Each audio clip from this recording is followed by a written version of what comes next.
দামোদর মাসে আমিষ গ্রহণের পরেও কি ভগবান দামোদরকে প্রদীপ নিবেদন করা যাবে?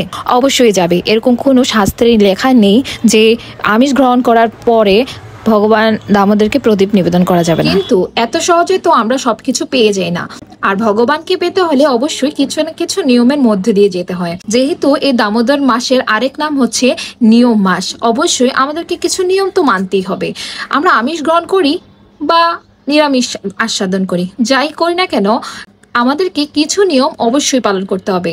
তো 5টি নিয়ম যা রূপ গোস্বামী কর্তৃক দেওয়া। প্রথম নিয়মটি হচ্ছে অবশ্যই প্রাতঃ স্নান করা, মানে অবশ্যই ব্রহ্ম মুহূর্তে স্নান করা, যা শুরু হয় 4টা থেকে 5টার মধ্যে।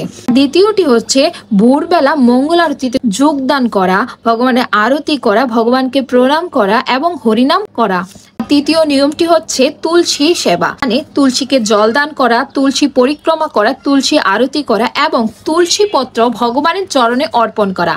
4 নাম্বার, অবশ্যই প্রতি বেলা, প্রতি সন্ধ্যায় বা সকালে ভগবানকে প্রদীপ নিবেদন করা। প্রদীপ দামোদরকে নিবেদন করা এই মাসে কতটা যে সহস্র লাভজনক তা বলে বোঝানোর মতো না। তারপর লাস্ট ওয়ান, অবশ্যই দামোদর অষ্টকম পাঠ করতে হবে। তো আমরা এই 5টি নিয়মের মাধ্যমে খুব সহজে ভগবানের দৃষ্টি আকর্ষণ করতে পারি।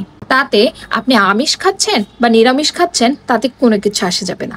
কিন্তু অবশ্যই আপনাকে এই 5টি নিয়মের মধ্য দিয়ে এই কার্তিক মাস বা দামোদর মাস বা নিয়ম মাস ব্যতীত করতে হবে। হরে কৃষ্ণ।